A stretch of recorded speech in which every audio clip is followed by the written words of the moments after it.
واپسی پر پھر سے کام اس کے منتظر ہوتے تھے۔ نصرت چچی مارے باندھے صرف دوپہر کی روٹی بنا دیتی تھی، ورنہ باقی کا سارا ٹائم ان کا پڑوس میں تاک جھانک یا ٹی وی پر انڈین سیریلز دیکھنے میں گزرتا تھا۔ ہر مہینے کی پہلی تاریخ کو جب مائزہ کو تنخواہ ملتی تو نصرت چچی ساری کی ساری اس سے لے لیتی۔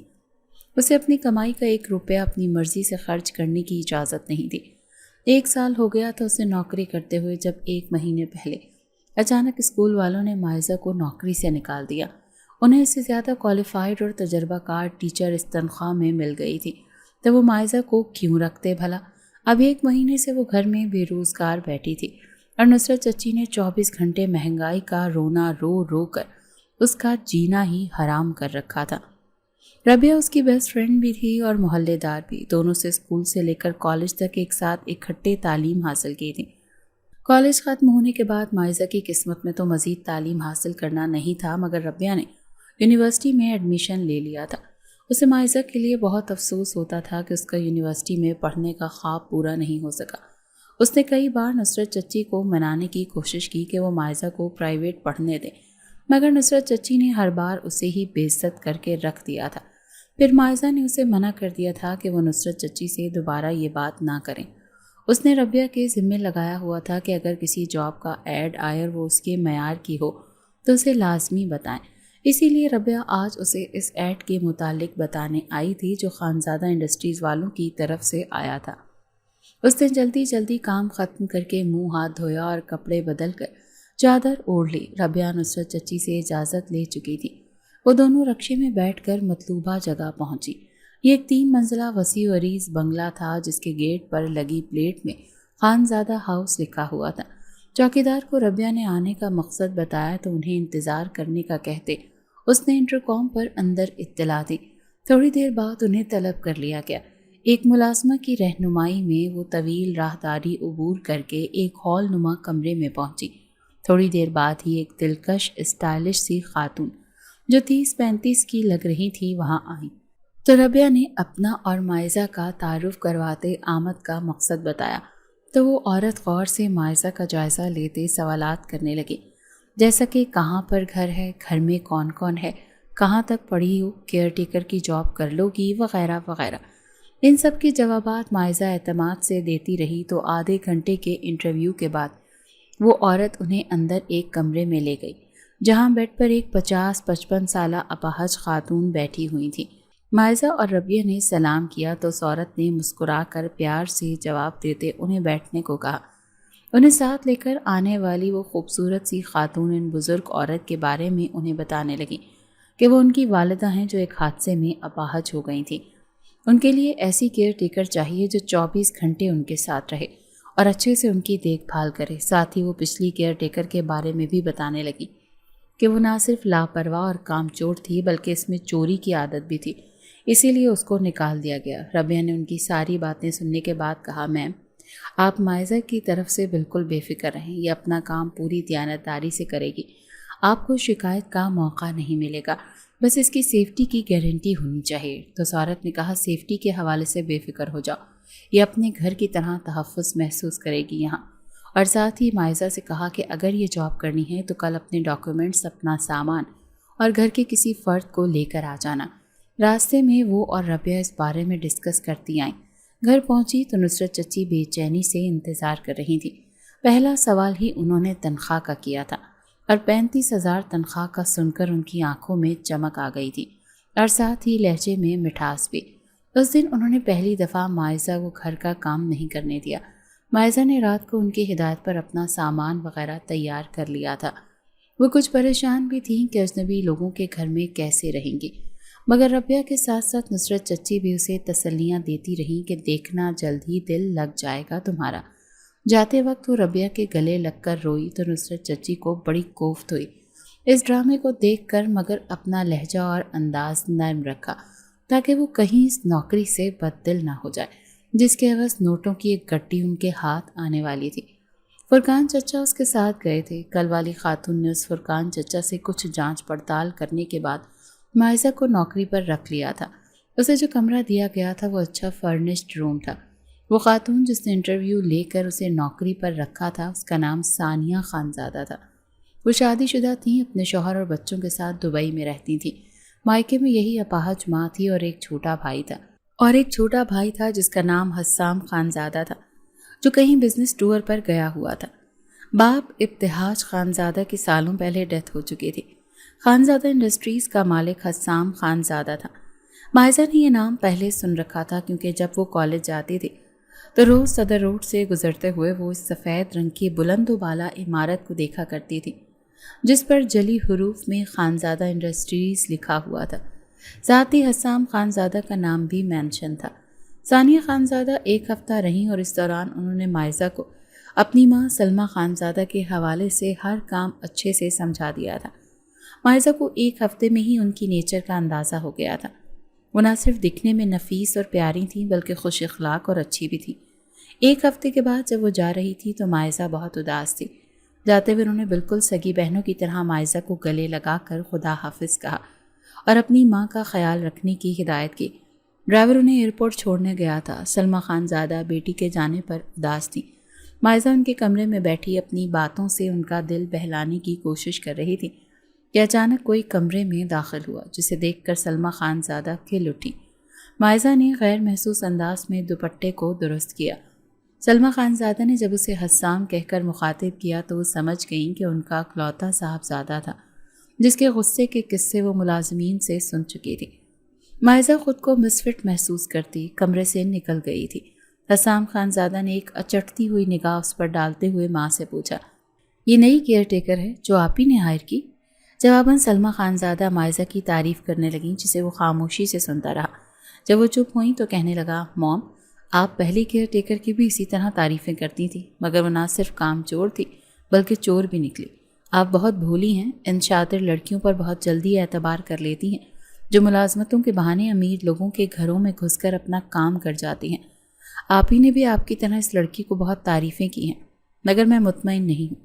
اس کی ڈیٹیلز لے کر اس کے گھر جاؤں گا، اچھی طرح چھان بین کرواؤں گا، تبھی اسے یہ جاب پرماننٹ ہوگی، ورنہ اگر کسی بھی چیز میں مجھے کوئی ڈاؤٹ فیل ہوا تو میں اسے نکال دوں گا۔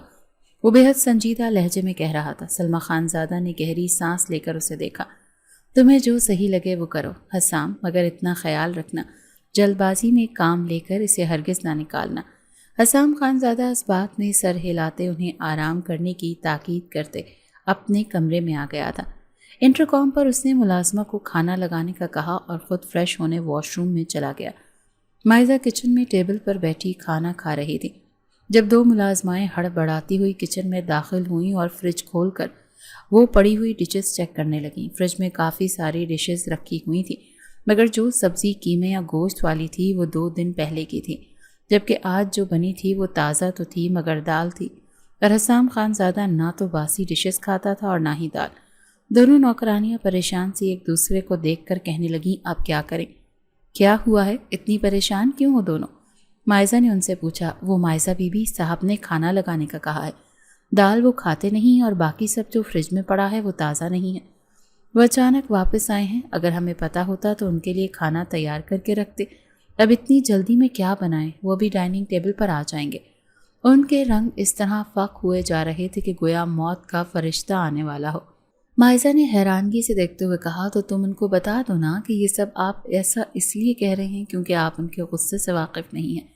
اگر انہوں نے ایک بار آپ پر غصہ کر لیا تو پناہ مانگیں گی، ایک نوکرانی نے کانپتے لہجے میں جواب دیا۔ اس سے پہلے مائزہ کچھ کہتی اسی وقت حسام خانزادہ کچن کی طرف آیا۔ کھانا کیوں نہیں لگا؟ کتنی دیر پہلے کہا تھا میں نے۔ اس کی آواز سخت اور سرد تھی۔ دونوں نوکرانیاں ڈر کر ہکلاتے ہوئے وجہ بتانے لگیں، جسے سن کر اس کا غصہ 7ویں آسمان پر پہنچ گیا۔ نوکرانیاں تھر تھر کانپنے لگیں، یہاں تک کہ مائزہ بھی گھبرا گئی اور جلدی سے وہاں سے نکلتے سلمہ خانزادہ کے کمرے کا رخ کیا۔ حسام خانزادہ نے ایک تنفر بھری نظر جاتی ہوئی مائزہ پر ڈالی تھی۔ کمرے میں آئی تو اس کے چہرے کا اڑا ہوا رنگ دیکھ کر سلمہ خانزادہ نے حیرانگی سے پوچھا، کیا ہوا ہے؟ تو جواباً مائزہ نے انہیں ساری بات بتائی، جس کو سن کر وہ ہنس پڑی اور کہنے لگی، حسام غصے کا تیز ہے، ذرا سی بات اس کی مرضی کے خلاف ہو جائے تو آسمان سر پر اٹھا لیتا ہے۔ بس نوکر ان کے غصے کے عادی ہیں، لیکن تم فکر نہ کرو، وہ تمہیں کسی بات پر نہیں ڈانٹے گا، میں اسے تمہارے لیے وارن کر دوں گی۔ سلمہ خانزادہ نے اسے تسلی دی۔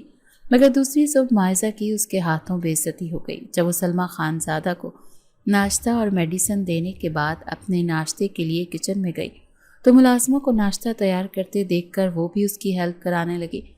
اسی وقت اوپر سے حسام خانزادہ آ گیا اور اسے وہاں دیکھ کر سرد لہجے میں بولا، محترمہ، آپ کی ڈیوٹی کچن میں نہیں بلکہ موم کے ساتھ ہوتی ہے، آپ یہاں کیا کر رہی ہیں؟ ایک تو وہ اوپر سے اچانک آیا، دوسرا سرد لہجہ۔ مائزہ کچھ گھبرا سی گئی تھی۔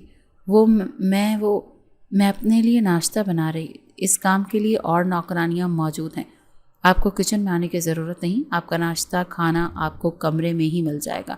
بہتر یہی کہ جس کام کے لیے آپ کو ہائر کیا گیا ہے اسی پر فوکس کریں اور ایمانداری سے سر انجام دیں۔ اس کا لہجہ سرد ہی نہیں روکھا بھی تھا۔ مائزہ بری طرح شرمندہ ہو گئی اور دل ہی دل میں خود کو کوسنے لگی کہ کیا ضرورت تھی ملازمہ کی ہیلپ کروانے کی، اپنا ناشتہ کرتی اور چلی جاتی۔ یوں حسام خانزادہ بے عزت تو نہ ہونا پڑتا۔ ابھی وہ اس بے عزتی کے غم سے نہیں نکلی تھی جب آفس سے واپسی پر اس نے مائزہ کو اپنے کمرے میں بلوایا۔ خوف سے دھڑکتے دل کے ساتھ وہ کمرے میں گئی تھی کہ نہ جانے کیا کہنے والا تھا۔ حسام خانزادہ نے ایک سادہ کاغذ اور قلم مائزہ کے سامنے رکھتے ہوئے اپنے مخصوص سرد لہجے میں کہا، مس مائزہ، یہاں پر اپنے بارے میں ساری ڈیٹیلز لکھیں۔ ڈیٹیلز تو ساری میں نے ثانیہ میڈم کو دے دی تھی، تو اب کس لیے؟ مائزہ نے تحیر سے اسے دیکھا۔ مجھے سوال جواب کرنے والے لوگ سخت ناپسند ہیں، جو کہا ہے وہی کریں۔ اگر آپ کی لکھی گئی کوئی ایک معلومات بھی غلط ثابت ہوئی تو آپ نوکری ختم سمجھنا۔ حسام خانزادہ نے انگلی اٹھا کر سخت لہجے میں وارن کیا تو مائزہ خون کے گھونٹ پیتی چپ چاپ کاغذ پر اپنی ڈیٹیلز لکھنے لگی۔ ایک لمحے کو اس کا دل چاہا کہ اس شخص کو انکار کرتے اس جاب پر لعنت بھیج کر چلی جائے، مگر پھر نصرت چچی کے رویے کا سوچ کر صبر کر گئی۔ ڈیٹیلز لکھنے کے بعد اس نے کاغذ حسام خانزادہ کے سامنے میز پر رکھا اور تیزی سے اس کے کمرے سے نکل آئی تھی۔ نہ جانے خود کو کیا سمجھتا ہے یہ امیر زادہ، میں کوئی چور ہوں یا مجرم ہوں جو مجھ پر شک کر رہا ہے؟ وہ بڑبڑاتی ہوئی سلمیٰ خانزادہ کے کمرے میں آئی تھی۔ وہ سوئی ہوئی تھی۔ مائزہ کچھ دیر ان کے پاس بیٹھی ان کے جاگنے کا ویٹ کرتی رہی کیونکہ ان کی دوائی کا ٹائم ہو رہا تھا۔ ایک دو بار ارادہ کیا کہ انہیں اٹھا دے مگر پھر رک گئی۔ پھر اسی وقت اسے اپنے موبائل کی گھنٹی سنائی دی جو ربیہ نے آتے وقت اسے دیا تھا۔ ایک نظر سوئی ہوئی سلمیٰ خانزادہ پر ڈال کر وہ کمرے کے درمیان والے دروازے سے گزر کر تیزی سے اپنے کمرے میں آئی۔ کال توقع کے مطابق ربیہ کی ہی تھی۔ مائزہ نے فوراً ریسیو کی اور مسکراتے ہوئے ربیہ سے باتیں کرنے لگی۔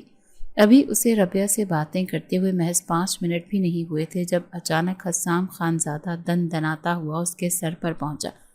مس مائزہ، موم کو اس ٹائم والی میڈیسن دے دی؟ نہیں سر، وہ سو رہی ہیں۔ اس کے اچانک وہاں آنے اور تیز لہجے میں سوال کرنے پر مائزہ بوکھلا گئی تھی۔ واٹ؟ سو رہی ہیں تو آپ نے انہیں جگایا کیوں نہیں؟ یہ وقت ان کی میڈیسن کا ہے۔ اس کی دھاڑ نے مائزہ کے رہے سہے آسان بھی خطا کر دیے تھے۔ وہ سو رہی ہیں تو میں کیسے؟ گھبراہٹ کے مارے وہ ہکلا گئی۔ Just shut up. دوسرا ہفتہ ہے آپ کو یہاں جاب کرتے، ابھی تک اتنا اندازہ نہیں ہوا کہ ان کو میڈیسن اور وہ بھی وقت پر دینا کتنا ضروری ہے۔ اگر اپنی ڈیوٹی صحیح طریقے سے ادا نہیں کر سکتی تو مجھے بتا دیں، میں کوئی اور ڈھونڈ دیتا ہوں۔ حسام خانزادہ نے بڑے درست لہجے میں اس کی بات کاٹی تھی۔ سوری سر، آئندہ ایسی غلطی نہیں ہوگی۔ مائزہ کی آنکھوں میں آنسو آ گئے تھے جنہیں سر جھکا کر وہ چھپانے کی کوشش کرنے لگی، مگر حسام خانزادہ کی زیرک نگاہوں سے کیسے چھپ سکتے تھے؟ مگر اس کے آنسو دیکھ کر بھی وہ نرم نہیں پڑا بلکہ اسی درستی لہجے میں وارن کرتے ہوئے بولا، آئندہ ایسی غلطی ہونی بھی نہیں چاہیے، ورنہ 1 منٹ نہیں لگے گا آپ کی جاب ختم ہونے میں۔ سخت نگاہوں سے گھور کر وارننگ دیتا وہ وہاں سے نکل گیا تو مائزہ کے رکے ہوئے آنسو راستہ پا کر بہنے لگے۔ وہ تو سلمیٰ خانزادہ اور اس کی بیٹی کا نرم رویہ دیکھ کر خوش ہوئی تھی کہ یہاں جاب کرنے میں مسئلہ نہیں ہوگا، مگر حسام خانزادہ کا رویہ دیکھ کر اسے اپنی جاب خطرے میں نظر آ رہی تھی۔ یہ شخص اس قدر اکھڑ مزاج اور چھوٹی چھوٹی باتوں پر بھڑکنے والا انسان تھا، کبھی بھی اسے جاب سے نکال سکتا تھا۔ آنسو بہاتے ہوئے وہ یہی سوچ رہی تھی کہ جب میسج ٹون بجی اس نے موبائل اٹھا کر دیکھا تو میسج پیکج لکھنے کا SMS وصول ہوا تھا۔ پیکج ربیہ نے لگوایا تھا تاکہ وہ کسی بھی وقت اس سے بات کر سکے۔ ربیہ کال می، اس نے میسج لکھ کر سینڈ کیا تو فوراً اس کی کال آ گئی۔ وہ تشویش بھرے انداز میں اچانک کال کاٹنے کی وجہ پوچھنے لگی تو مائزہ نے روتے ہوئے ساری بات بتائی اور ساتھ ہی کہا کہ دل کر رہا ہے کہ اس جاب پر 3 حرف بھیج کر آ جاؤں۔ جواباً ربیہ نے کہا، ایسی غلطی نہ کرنا، مشکل سے نصرت چچی کے چنگل سے اور ایک جہنم بھری زندگی سے نکلی ہو۔ اگر جاب چھوڑ دی تو دوبارہ اسی جہنم میں آنا پڑے گا، اسی لیے عقل سے کام لو، تھوڑی برداشت پیدا کرو اپنے اندر۔ اگر وہ ڈانٹ دیتا ہے تو سوری کر لیا کرو، کوشش کرو انہیں شکایت کا موقع نہ دو، ان کی موجودگی میں محتاط ہو کر رہو۔ وہ اسے کافی دیر تک سمجھاتی رہی اور پھر ربیہ کے سمجھانے کا ہی اثر تھا کہ وہ حسام خان زادہ سے محتاط ہو کر رہنے لگی تھی۔ کچھ دنوں میں اسے حسام خان زادہ کی روٹین کا اندازہ ہو گیا تھا۔ صبح آفس جانے سے پہلے وہ سلمیٰ خان زادہ کے کمرے میں آتا تھا اور پھر شام کو آفس سے واپسی پر آتا تھا۔ تاہم کبھی کبھی رات کو سونے سے پہلے بھی وہ ایک نظر انہیں دیکھنے آتا تھا۔ مائزہ کو جو روم ملا تھا وہ سلمیٰ خان زادہ کے روم کے بالکل ساتھ والا تھا، جس کا درمیان والا ڈور رات کو کھلا رہتا تھا۔ سلمیٰ خان زادہ کو واش روم جانا ہوتا تھا یا کچھ چاہیے ہوتا تھا، وہ مائزہ کو آواز دے دیتی تھی اور مائزہ فوراً پہنچ جاتی تھی۔ حسام خان زادہ کی موجودگی میں وہ ایک لمحے کے لیے بھی سلمیٰ خان زادہ کو تنہا نہیں چھوڑتی۔ اگر کرنے کو کچھ کام نہ ہوتا تو وہ بیٹھ کر ان سے باتیں کرتی۔ سلمیٰ خان زادہ بھی اس کی کمپنی سے خوش رہنے لگی تھیں۔ ان کی تنہائی کا مسئلہ بھی حل ہو گیا تھا۔ مائزہ اب حسام خان زادہ کو اپنی بے عزتی کرنے کا موقع نہیں دینا چاہتی تھی، اسی لیے وہ مکمل توجہ سے اپنی ڈیوٹی پوری کر رہی تھی۔ ایک دن وہ آفس سے آیا تو ملازمہ کے ہاتھ مائزہ کو اسٹڈی روم میں بلوایا۔ مائزہ جو کافی دنوں سے اس کا نارمل رویہ دیکھ کر خوش تھی، اب اس کے بلانے پر یکدم سی پریشان ہو گئی تھی۔ نہ جانے اب کس غلطی پر ڈانٹیں گے، وہ سوچتی ہوئی دھڑکتے دل کے ساتھ اسٹڈی روم میں آئی تو حسام خان زادہ نے اس کے سامنے کچھ کاغذات رکھتے ان پر دستخط کرنے کو کہا۔ مائزہ نے نہ سمجھنے والے انداز میں کاغذات کو دیکھا تو وہ وضاحت کرتے ہوئے بولا، مس مائزہ، آپ کی دی گئی ڈیٹیلز کا میں نے پتہ کروایا ہے، درست نکلی ہیں اور آپ کے کام سے بھی اب میں مطمئن ہوں۔ تو اس ایگریمنٹ کے مطابق آپ کی جاب پرماننٹ ہو گئی ہے، نکالا نہیں جائے گا آپ کو۔ حسام خان زادہ کی بات پر پہلی مرتبہ دل ہی دل میں خوش ہوتے اس نے ایگریمنٹ پڑھے بغیر جلدی سے سائن کر دیے۔ حسام خان زادہ اس کی طرف سے مطمئن ہو گیا تھا۔ یہ سن کر مائزہ بھی پرسکون ہو گئی تھی، مگر یہ سکون صرف چند دن کا تھا۔ ایک روز رات کو سلمیٰ خان زادہ نے واش روم جانے کے لیے اسے آواز دی۔ اس دن مائزہ شدید تھکی ہوئی تھی، اسی لیے وہ اتنی گہری نیند میں تھی کہ سلمیٰ خان زادہ کی آوازوں پر بیدار نہ ہو سکی، تو وہ خود ہی کسی نہ کسی طرح ویل چیئر پر واش روم چلی گئیں، مگر وہ وہاں جا کر خود کو سنبھال نہ سکیں۔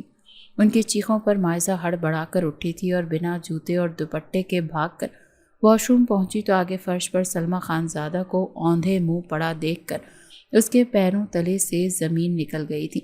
فوراً آگے بڑھ کر وہ انہیں اٹھانے کی کوشش کرنے لگیں، مگر مائزہ کا دھان پان سا وجود اکیلے اسے اٹھا کر ویل چیئر پر بٹھانے سے قاصر تھا، اسی لیے گھبراہٹ کے مارے وہ بھی چلانے لگیں۔ حسام خان زادہ جو آدھی رات کو کسی بزنس پارٹی سے واپس آیا تھا، لاؤنج سے گزرتے ہوئے جب اس نے سلمیٰ خان زادہ کے کمرے سے چیخنے کی آوازیں سنی تو بھاگتا ہوا وہاں پر آیا تھا۔ آگے کا منظر دیکھ اس کے ہوش اڑ گئے تھے۔ منہ کے بل گری خون میں لت پت ماں اور انہیں سنبھالنے کی کوشش کرتی چیختی ہوئی مائزہ۔ ایک لمحے کے لیے تو وہ ساکت رہ گیا تھا، پھر فوراً ہوش میں آتے وہ سلمیٰ خان زادہ کی طرف لپکا۔ مائزہ کو انتہائی بے دردی سے ایک طرف دھکیلتے اس نے سلمیٰ خان زادہ سے دور کیا اور انہیں بازوں میں اٹھاتا بھاگنے کے انداز میں واش روم سے باہر نکل گیا۔ یہ دیکھے بنا کہ اس کے اس طرح بے رحمی سے دھکیلنے پر واش روم بیسن کا ایک کونا بری طرح مائزہ کے ماتھے پر لگا تھا اور وہ کرراہ کر رہ گئی تھی۔ حسام خان زادہ اپنی ماں کو ہاسپٹل لے کر جا چکا تھا۔ مائزہ جائے نماز پر بیٹھی کانپتے دل کے ساتھ مسلسل سلمیٰ خان زادہ کی صحت یابی کی دعا کر رہی تھی، کیونکہ اگر خدا نہ خواستہ انہیں کچھ ہو جاتا تو حسام خان زادہ نہ جانے ان کے ساتھ کیا کرتا۔ یہ خیال بار بار اس کا دل دہلائے جا رہا تھا، اسی لیے وہ بڑے خشوع و خضوع سے ان کی صحت یابی کے لیے دعا گو تھی۔ ساری رات اس کی جائے نماز پر دعائیں مانگتے ہوئے گزری تھی۔ صبح کی روشنی پھیلی تو اپنی اکڑی ہوئی کمر کو آرام دینے کے لیے وہ بیڈ پر لیٹ گئی۔ ذہن میں سلمیٰ خان زادہ سے متعلق خدشات کسی فلم کی طرح چل رہے تھے، جبکہ ہونٹوں پر مسلسل دعا تھی، اور اسی سب میں اچانک اس کی آنکھ لگ گئی۔ پھر نہ جانے وہ کب تک سوتی رہی، جب اچانک خود پر ٹھنڈا ٹھار پانی پڑتے پر ہڑبڑا کر اٹھی۔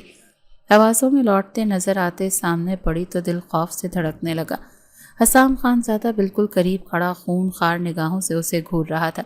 سرہانے پڑا دوپٹہ اٹھا کر اوڑھتے ہوئے وہ جلدی سے بستر سے اتری۔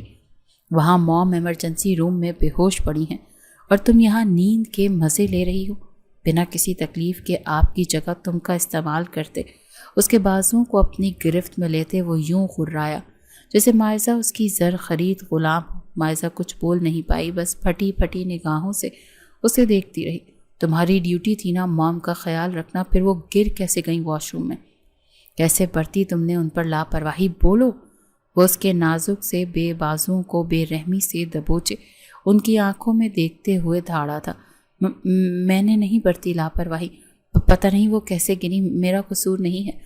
ہکلا کر کہتے ہوئے مائزہ کی آنکھوں سے آنسو بہنے لگے۔ رکو، ابھی پتہ چل جاتا ہے تمہارے سچ اور جھوٹ کا۔ اس کا بازو چھوڑتے سلمیٰ خانزادہ کے بیڈ کے قریب رکھا گلدان اٹھانے لگا۔ پھر اس نے گلدان میں کوئی چیز برآمد کی اور اسے کمپیوٹر میں ڈالنے لگا۔ چند سیکنڈز کے بعد اسکرین پر منظر روشن ہوا۔ سلمیٰ خانزادہ بیڈ پر بیٹھی تھی، مائزہ کے کمرے کی طرف منہ کر کے انہوں نے اسے شاید آوازیں دیں۔ جب وہ نہیں آئی تو وہ خود ہی ویل چیئر پر بیٹھ کر واش روم کی طرف جانے لگیں۔ ان کے واش روم میں داخل ہونے کے کچھ دیر بعد مائزہ بھاگتی ہوئی کمرے سے نکل کر واش روم میں داخل ہوئی۔ اس کے بعد اسکرین آف ہو گئی کیونکہ کیمرہ صرف کمرے میں تھا۔ مائزہ جہاں کمرے میں کیمرے کی موجودگی پر شوق تھی، وہاں نظر آتے منظر کو دیکھنے اور حسام خانزادہ کے جارحانہ مشتعل تاثرات نے اس کے جسم سے جان نکال لی تھی۔ اچھا، تو موم اکیلی واش روم میں گئی تھی۔ آنکھوں میں آگ کے شعلوں جیسی تپش لیے دانت پیس کر بولتا وہ اس کے قریب آیا۔ مائزہ خوفزدہ ہوتے ہوئے دیوار سے جا لگی۔ موم نے تمہیں آوازیں دی تو تم آئی کیوں نہیں؟ بولو۔ اس کے دائیں بائیں دیوار پر ہاتھ رکھتے ہوئے دھاڑا۔ مائزہ رونے لگی۔ ڈر کر بند کرو یہ ٹسوے بہانہ اور جواب دو میری بات کا۔ موم اکیلی کیوں گئی تھی واش روم میں؟ تمہاری ذمہ داری تھی نا ان کا خیال رکھنا۔ تنخواہ کس بات کی لیتی ہو؟ بولو۔ وہ درشت لہجے میں غرایا تو مائزہ روتے ہوئے قسمیں کھانے لگی کہ میں نے ان کی آواز نہیں سنی، میں نیند میں تھی۔ حسام خانزادہ یہ جان کر کہ وہ اپنی ذمہ داری کا خیال کیے بنا سکون سے سو رہی تھی، مزید بھڑک گیا اور مائزہ سے کہا اپنا سامان اٹھاؤ اور فوراً یہاں سے نکل جاؤ۔ اس سب کے بعد تو مائزہ خود بھی وہاں رکنا نہیں چاہتی تھی، اسی لیے جلدی سے اپنا بیگ لیتی خانزادہ ہاؤس سے نکل آئی۔ رکشے میں بیٹھ کر جب گھر پہنچی تو نصرت چاچی یہ جاننے کے بعد کہ وہ نوکری چھوڑ کر آ گئی ہے اسے لان تان کرنے لگی۔ مائزہ خاموشی سے سنتی رہی۔ وہ بار بار اصرار کر رہی تھی کہ اس کے ساتھ چل کر وہ حسام خانزادہ سے اس کے لیے معافی مانگ کر دوبارہ نوکری پر رکھنے کے لیے منت کریں گی، مگر مائزہ نے دوبارہ وہاں جانے سے صاف انکار کر دیا تو وہ صرف کوس کر رہ گئیں۔ اب اسے اٹھا کر زبردستی تو خانزادہ ہاؤس نہیں لے جا سکتی تھی، اسی لیے صرف برا بھلا ہی کہہ سکتی تھی۔ شام کو فرقان چچا گھر آئے تو اس کی نوکری ختم ہونے کا سن کر انہوں نے نصرت چچی کی طرح برا بھلا تو نہیں کہا، البتہ یہ ضرور کہا کہ اگر وہ نکال رہا تھا تو معذرت کر لیتی۔ مائزہ چپ رہی۔ ربیہ کو وہ پہلے ہی کال پر بتا چکی تھی۔ ربیہ نے بھی فرقان چچا والی بات کہہ کر معذرت کر لیتی، مگر مائزہ کے لیے جاب اس کی عزت نفس سے بڑھ کر نہیں تھی۔ اسے گھر آئے 3 دن ہوئے تھے جب چوتھے دن اچانک حسام خانزادہ کا ڈرائیور اسے لینے آ گیا۔ اسے بتایا کہ سلمیٰ خانزادہ گھر آ چکی تھی۔ مائزہ کو جاب سے نکالنے پر انہوں نے حسام خانزادہ پر غصہ کیا تھا، تبھی اس نے ڈرائیور کو لینے کے لیے بھیجا تھا۔ نصرت چچی تو بے تحاشا خوش ہو گئی تھی، مگر مائزہ نے جانے سے صاف انکار کر دیا، یہاں تک کہ نصرت چچی کی گالیاں سن کر بھی وہ ٹس سے مس نہ ہوئی۔ ڈرائیور خالی لوٹ گیا تھا۔ اگلے دن حسام خانزادہ خود آ گیا۔ فرقان چچا اور نصرت چچی نے تو اس کی خوب آؤ بھگت کی، جس میں خوشامد کا عنصر زیادہ تھا۔ اپنے مخصوص اکھڑ انداز میں اس نے مائزہ کو بلانے کو کہا تھا، مگر مائزہ گئی، مگر بڑے اعتماد کے ساتھ اس کی آنکھوں میں آنکھیں ڈال کر کہا، مسٹر حسام خانزادہ، مجھے اب یہ جاب نہیں کرنی، بہتر یہی ہے کہ آپ کوئی اور کیئر ٹیکر رکھ لیں۔ اور اس کا انکار سن کر ششدر رہ گیا، بلکہ انکار سے زیادہ اس کے کانفیڈنس نے اسے حیران کیا۔ مس مائزہ، آپ ایگریمنٹ سائن کر چکی ہیں جس کے مطابق آپ یوں اچانک جاب نہیں چھوڑ سکتی، لہٰذا چھوڑنے سے 1 مہینہ پہلے آپ کو بتانا ہوگا۔ اور ہاں، دوسری بات، ایڈوانس میں بھی آپ کے چچا چچی کو دے چکا ہوں، لہٰذا انکار کرنے کی پوزیشن میں نہیں ہیں آپ۔ وہ سرد لہجے میں بولا، پہلی بات تو یہ کہ میں نے نوکری نہیں چھوڑی، آپ نے مجھے خود نکالا تھا، اور دوسری بات یہ کہ آپ نے مجھ سے صرف سائن کروائے تھے، ایگریمنٹ پڑھنے کا موقع نہیں دیا تھا، لہٰذا میں اس ایگریمنٹ کو مانتی ہی نہیں۔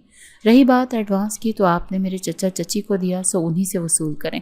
اپنی بات مکمل کرتے اس نے دروازہ حسام خانزادہ کے منہ پر زور سے بند کر دیا تھا۔ دوسری طرف اس کے اس انکار اور اس کی حرکت پر حسام خانزادہ کا غصہ 7ویں آسمان پر پہنچ چکا تھا۔ نصرت چچی نے برا بھلا کہہ کر منت سماجت کر کے ہر طرح سے کوشش کر کے دیکھ لی تھی، مگر مائزہ کا انکار ہاں میں نہیں بدلا۔ ربیہ نے بھی اسے سمجھانے کی کوشش کی کہ چلی جاؤ، امیر آدمی ہے، خود بلانے آیا ہے، کہیں ایسا نہ ہو کہ تمہارے انکار کو انا کا مسئلہ بنا کر تمہیں نقصان پہنچا دے، مگر مائزہ نے صاف کہہ دیا کہ وہ اب وہاں ہرگز نہیں جائے گی جہاں بار بار وہ شخص اس کی عزت نفس کی دھجیاں اڑاتا رہا ہے۔ حسام خانزادہ کے جانے کے بعد ایک ہفتہ تو خاموشی چھائی رہی، مگر اچانک وہ پھر آ گیا اور اس بار اس کی بہن ثانیہ خانزادہ ساتھ تھی، اور اس نے اپنے آنے کا جو مقصد بیان کیا اسے سن کر نہ صرف مائزہ شاکڈ ہوئی بلکہ باقی سب بھی حیران رہ گئے۔ وہ اپنے بھائی حسام کے لیے مائزہ کا رشتہ لینے آئی تھی۔ نصرت چچی جو پہلے تو ایک رئیس گھرانے سے اس کا رشتہ آنے پر حسد کا شکار ہو رہی تھی، پھر جب خیال آئے کہ اتنے بڑے گھر سے رشتہ جوڑنے پر انہیں بھی فائدہ پہنچ سکتا ہے تو وہ مائزہ کو ہاں کرنے پر اکسانے لگی۔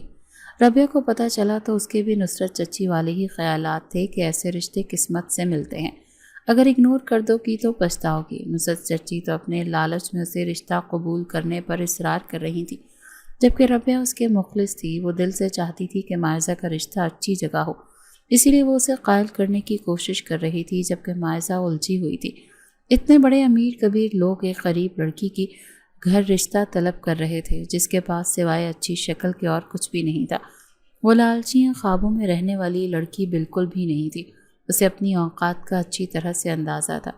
وہ کسی طور بھی ان کے لیول کی نہیں تھی، اسی لیے حقیقت کو مد نظر رکھتے ہوئے اس نے مہذب انداز میں ثانیہ خانزادہ سے معذرت کر لی، مگر انہوں نے مائزہ کے انکار کو کوئی اہمیت نہ دی اور اس سے ہاں کروا کر ہی دم لیا۔ ثانیہ خانزادہ نے اسے یہ بھی کہا کہ حسام اس میں انٹرسٹڈ ہے، مگر چونکہ جذباتی اور غصے کا تیز ہے تو اسی لیے اس سے بدسلوکی کر بیٹھا، مگر اب اسے اپنے رویے پر افسوس ہے۔ مائزہ نے ہاں تو کر دی تھی مگر ساتھ ہی وہ وہموں میں گر گئی تھی۔ حسام خانزادہ اس میں انٹرسٹڈ ہے، اس بات پر یقین کرنے کے لیے اس کا دل ہی نہیں مان رہا تھا۔ پھر اس بات کی تصدیق بھی ہو گئی جب ثانیہ خانزادہ بڑے پیار سے اسے دلہن بنا کر گھر لے گئی۔ حسام خانزادہ کے کمرے میں اسے بٹھانے کے بعد وہ اس کے ساتھ بیٹھی باتیں کر رہی تھی جب اچانک انہیں سسرال سے فون آیا اور ساس کی خرابی طبیعت کی اطلاع ملی تو وہ مائزہ کو ماں کا دھیان رکھنے کی ہدایت کرتے اپنے سسرال چلی گئی تھی جو اسی ایریا میں تھا۔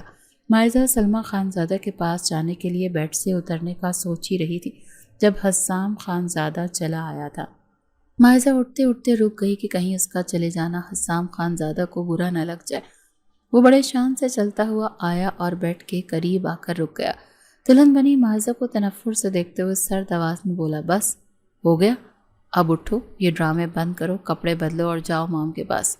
لفظ ڈرامے، مائزہ نے اچھمبے سے نظریں اٹھا کر اس کی طرف دیکھا۔ کیا مطلب؟ ڈرامہ کیسا؟ اس نے ناسمجھی سے پوچھا۔ فضول کے سوال نہ کرو، جو کہا ہے اس پر عمل کرو۔ حسام خانزادہ کو غصہ آیا تھا۔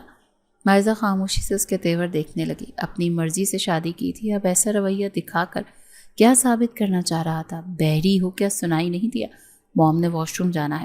تمہیں میں یہاں اپنی سیج سجانے کے لیے نہیں آیا، تم یہاں موم کی خدمت کے لیے آئی ہو۔ میری سیج میری من چاہی بیوی ہی سجائے گی جو کہ تم نہیں ہو، سمجھی؟ اس کا لہجہ حقارت بھرا تھا۔ مائزہ تو حیران رہ گئی۔ اس کی بہن نے تو کہا تھا کہ وہ اس میں انٹرسٹڈ ہے، مگر حسام خانزادہ نے تو اپنے الفاظ اور تیوروں سے بتا دیا تھا کہ وہ اس میں بالکل بھی کوئی دلچسپی نہیں رکھتا ہے۔ وہ کچھ دیر صدمے سے اسے دیکھتی رہی، پھر بیڈ سے اترتے اس کے مقابل آ کر کھڑی ہو گئی۔ اپنی ماں کی خدمت کے لیے تو آپ کوئی ملازمہ بھی رکھ سکتے تھے، اس کے لیے مجھ سے شادی کرنے کی کیا ضرورت تھی؟ ضرورت تھی کیونکہ میری ماں کی ڈیمانڈ صرف تم تھی۔ پتہ نہیں تم نے ایسا کون سا جادو کیا ان پر کہ تمہارے علاوہ کسی اور کو قبول کرنے کو وہ تیار نہیں تھی، اور تم یہاں آنے کے لیے نہیں مان رہی تھی، تو مجبوراً تمہیں یہاں لانے کے لیے مجھے شادی کا سہارا لینا پڑا، کیونکہ تم مڈل کلاس لڑکیوں کے لیے ہم جیسے امیر کبیر لڑکوں کا رشتہ کسی لاٹری سے کم نہیں ہوتا۔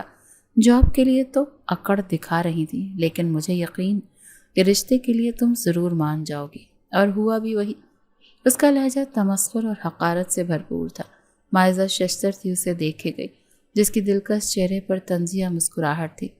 موم کی دیکھ بھال میں ذرا سی بھی کوتاہی نہیں ہونی چاہیے، ورنہ مجھ سے برا کوئی نہیں ہوگا، اور اب نہ تو میں تمہیں نکالوں گا اور نہ تم خود چھوڑ کر جا سکتی ہو، سمجھی؟ اب جاؤ جلدی سے چینج کر کے آؤ۔ اسے ڈریسنگ روم کی طرف دھکیل کر وہ باہر ویٹ کرنے لگا۔ تھوڑی دیر بعد وہ چینج کر کے باہر نکلی تو حسام خانزادہ نے اچانک سے اس کے ہاتھ سے پکڑا اور کھینچتے ہوئے اپنی ماں کے کمرے میں لے آیا اور کہا، لے موم، آپ کی کیئر ٹیکر کو لے آیا ہوں۔ سلمیٰ خانزادہ پہلے تو حیران ہوئی، پھر بیٹے کو ڈانٹنے لگی کہ وہ بیوی کے ساتھ کیسا سلوک کر رہا ہے۔ وہ انسنی کرتے اپنے کمرے میں آ گیا۔ سلمیٰ خانزادہ حسام کے سلوک پر معذرت کرتے ہوئے بتانے لگی کہ ان کی خواہش تھی کہ مائزہ کو ہمیشہ اپنے گھر میں رکھیں، اسی لیے حسام نے ان کی یہ خواہش پوری کرنے کے لیے اس سے شادی کی۔ وہ اس گھر کی بہو ہے اور ان کی کیئر ٹیکر نہیں، لہٰذا حسام کی باتوں کو دل پر نہ لے، بلکہ اس کا دل جیتنے کی کوشش کرے۔ وہ اکھڑ مزاج اور غصیلا ضرور ہے، مگر دل کا بہت اچھا ہے۔ مائزہ چپ چاپ سر جھکائے ان کی باتیں سن رہی تھی کہ اسی وقت ثانیہ خانزادہ دوبارہ آ گئی اور بتانے لگی، میری ساس کی طبیعت ٹھیک ہو گئی تھی تو میں چلی آئی۔ ساتھ ہی مائزہ سے مخاطب ہو کر کہا کہ اب تم اپنے کمرے میں جاؤ۔ مائزہ چپ چاپ وہاں سے اٹھ کر گئی، مگر حسام خانزادہ کے کمرے کے دروازے پر شش و پنج میں مبتلا رک گئی کہ اندر جائے یا نہ جائے، پتہ نہیں آگے سے کیسا ری ایکشن ملتا۔ اسی ڈر سے وہ کافی دیر کھڑی رہی، سوچتی رہی۔ ٹھنڈ بھی کافی زیادہ تھی، پھر آخرکار جب سردی کے باعث ٹانگوں نے مزید کھڑا رہنے سے انکار کر دیا تو اندر جانے کا فیصلہ کرتے اس نے دروازہ کھولنا چاہا، مگر دروازہ اندر سے لاک تھا۔ دوسری طرف حسام جو سونے ہی والا تھا آہٹ محسوس کرتے دروازہ کھولا تو سامنے مائزہ کو کھڑے پایا تو اس کی آنکھوں میں حیرانگی اتری۔ تمہیں تو موم کے کمرے میں چھوڑ آیا تھا، پھر یہاں کیا کر رہی ہو؟ اسے گھورتے ہوئے بولا۔ جواباً مائزہ نے بھیگی آنکھوں کے ساتھ ٹھنڈ سے کانپتے ہوئے اسے ثانیہ خانزادہ کی دوبارہ آمد کا بتایا تو چند پل اسے گھورنے کے بعد وہ سامنے سے ہٹ گیا، جس کا مطلب تھا کہ وہ اندر آ سکتی ہے۔ وہ اندر داخل ہوئی تو حسام خانزادہ نے دروازہ بند کر دیا اور اسے اگنور کرتا اپنے بیڈ کی طرف بڑھا۔ وہ کچھ دیر کھڑی اسے دیکھتی رہی۔ کمرے میں بیڈ کے علاوہ صوفہ بھی پڑا تھا۔ وہ آہستگی سے صوفے پر جا بیٹھی۔ حسام خانزادہ کچھ دیر بیڈ پر بیٹھا اپنے موبائل میں مصروف رہا۔ انداز ایسا تھا جیسا کہ اس کے علاوہ کمرے میں کوئی موجود نہ ہو۔ صوفے پر سکڑی سمٹی بیٹھی مائزہ کی طرف اس نے دیکھا تک نہیں۔ کچھ دیر بعد کمبل تان کر سونے کے لیے لیٹ گیا۔ کمرے میں اندھیرا چھایا ہوا تھا تو وہ بھی لیٹ گئی، لیکن اتنی سردی میں بنا کمبل کے سونا بہت مشکل تھا۔ کمرے میں صرف ایک ہی کمبل تھا جسے وہ اڑے ہوئے سو رہا تھا، لیکن وہ اتنا بڑا تھا کہ پورے بیڈ پر پھیلا ہوا تھا۔ کافی دیر وہ صوفے پر پڑی رہی، لیکن جب سردی برداشت کرنی مشکل ہوئی تو وہ ڈرتے ڈرتے اٹھی اور بیڈ کے کونے پر ٹک گئی۔ بڑی آہستگی سے اس نے کمبل اپنے اوپر لیا۔ اس کا خیال تھا حسام خانزادہ گہری نیند میں ہوگا، اسے پتہ نہیں چلا ہوگا، مگر وہ کمبل کے اندر بھی اس کا بیڈ پر آنا اور کمبل اوڑھ کر لیٹنا محسوس کر چکا تھا۔ کچھ دیر گزری تھی، پہلو میں سوئے وجود کی طرف اس کا دل ہمکنے لگا۔ وہ بے اختیار اس کے قریب ہو گیا۔ مائزہ جس پر غنودگی چھا رہی تھی حسام خانزادہ کو اپنے قریب محسوس کر کے گھبرا اٹھی۔ اسے اپنے حصار میں لے چکا تھا، وہ خود سپردگی دینے والی تھی۔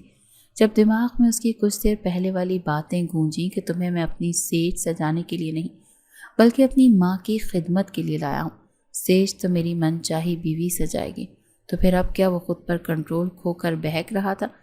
وقتی سکون حاصل کرنا چاہتا تھا؟ نہیں، میں اس کی دل بہلانے کا سامان نہیں بنوں گی۔ اس نے فیصلہ کیا اور حسام خانزادہ کا حصار توڑ کر بستر سے اتری۔ اسے خود سے دور جاتے دیکھ حیران ہو کر دیکھنے لگا تو مائزہ نے اس کی کہی گئی باتیں دہراتے ہوئے کہا، مسٹر حسام، اپنے کہے کا پاس تو رکھیے۔ ابھی کچھ دیر پہلے تو آپ نے کہا تھا کہ میں آپ کی والدہ کی خدمت کے لیے لائی گئی ہوں، تو اسی کام تک محدود رہنے دیں مجھے، اپنی ذاتی خدمات نہ لیں مجھ سے۔ اس کا طنز حسام خانزادہ کو کھولا کر رکھ گیا تھا۔ وہ چاہ کر بھی اسے کوئی جواب نہ دے پایا اور کمرے سے باہر چلا گیا۔ دوسرے دن سے مائزہ نے اپنی ڈیوٹی سنبھال لی۔ وہ مکمل طور پر سلمیٰ خانزادہ کے کمرے میں شفٹ ہوئی تھی۔ ثانیہ نے اسے حسام کا دل جیتنے کے لیے ڈھیروں نصیحتیں کر کے دبئی چلی گئی تھی۔ مائزہ نے ان کی تمام باتوں کو ایک کان سے سن کر دوسرے کان سے نکال دیا تھا۔ جب حسام خانزادہ کو اس میں دلچسپی نہیں تھی اور اس کے نزدیک مائزہ کی حیثیت محض کیئر ٹیکر کی تھی تو وہ کیوں اپنی عزت نفس کو کچلتے اس کی طرف بڑھتی اور جواب میں ذلت اٹھاتی، کیونکہ اس رات جب اس نے حسام خانزادہ کی پیش قدمی کو روک دیا تھا، اس کے بعد اس کا رویہ اور مزاج پہلے سے بھی زیادہ سرد ہو گیا تھا۔ جب جب اسے موقع ملتا وہ ثانیہ پر اس کی اوقات جتاتا رہتا اور جواب میں شدت ضبط سے سرخ ہوتا۔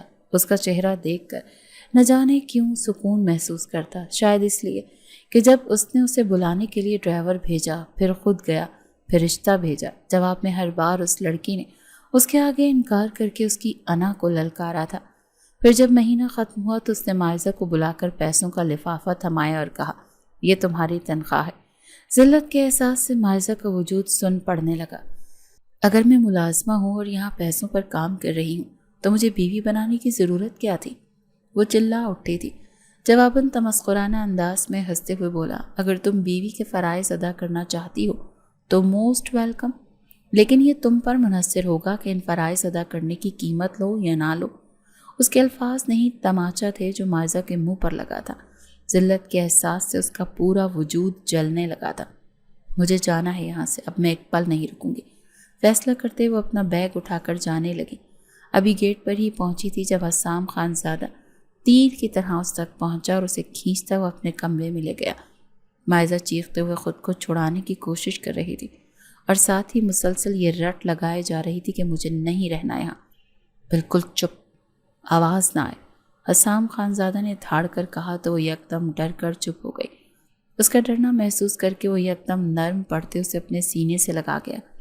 مائزہ ساکت رہ گئی۔ کتنے لمحے خاموشی میں بیت گئے، صرف دونوں کی دھڑکنیں سنائی دے رہی تھیں۔ وہ اس کے حصار میں ساکت تھی اور اسے یوں چھو رہا تھا جیسے نہ جانے کتنی محبت کرتا ہو۔ وہ اسے روکنا چاہتی تھی، خود سے دور کرنا چاہتی تھی، مگر ایسا نہ کر پائی اور خود کو اس کے سپرد کر گئی۔ حسام خان زادہ کا جب نشہ اترا تو اس کا رویہ پہلے کی طرح سرد تو نہیں، البتہ سپاٹ اور عجیب کترایا ہوا تھا، جیسے اس کے قریب آنے کے بعد وہ اب پچھتا رہا ہو۔ دوسری طرف مائزہ جو خوش فہمیوں میں مبتلا ہوئی تھی اب اس کا انداز دیکھ کر پریشان تھی۔ دل میں بار بار خود کو کوس رہی تھی کہ کیوں اسے اپنی ذات کی تسخیر کرنے کی اجازت دے بیٹھی تھی۔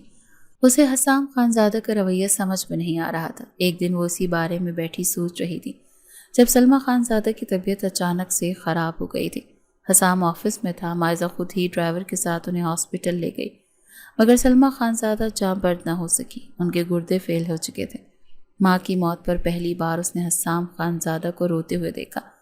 پھر سلمیٰ خان زادہ کی موت کے 2 ہفتوں بعد اس نے واپس جانے کا فیصلہ کیا، کیونکہ جس وجہ سے اس کو لایا گیا تھا وہ وجہ اب نہیں رہی تھی۔